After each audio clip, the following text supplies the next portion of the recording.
Hi, how are you? In today's video, I'm going to finally show you how to make a deep tray for the bottom of your cage. This process can be used for cages other than Critter Nations as well.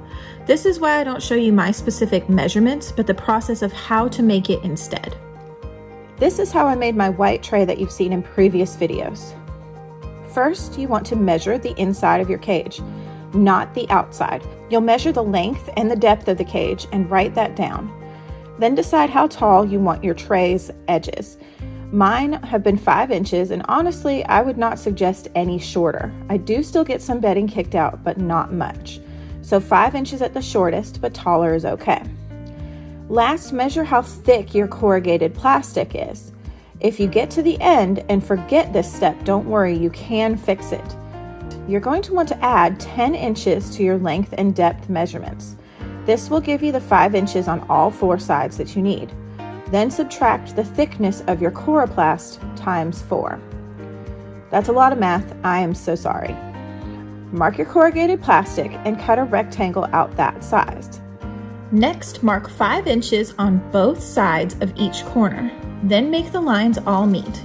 In my demo, I'm using paper and marking in centimeters, so you'll need to use your imagination a bit.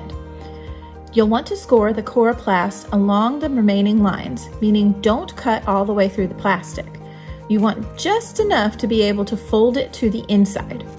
Now you have 2 options. Cut the entire corner out, or I prefer to overlap as that makes the corners more sturdy as shown in the video clip. Next, use binder clips or masking tape and test fit your tray in the cage. If it doesn't fit, try moving the score line along the edge where it's too big about 1/4 of an inch and then fold the coroplast up again. Place thick tape over the previous score line, making sure it overlaps both above and below it and prevents the area from bending. Adjust your edges and it should be a good fit. Now you just tape it. I like to use tape that's either the same color as my corrugated plastic or clear tape for packing boxes or mailing things, but you can use whatever kind of tape you want.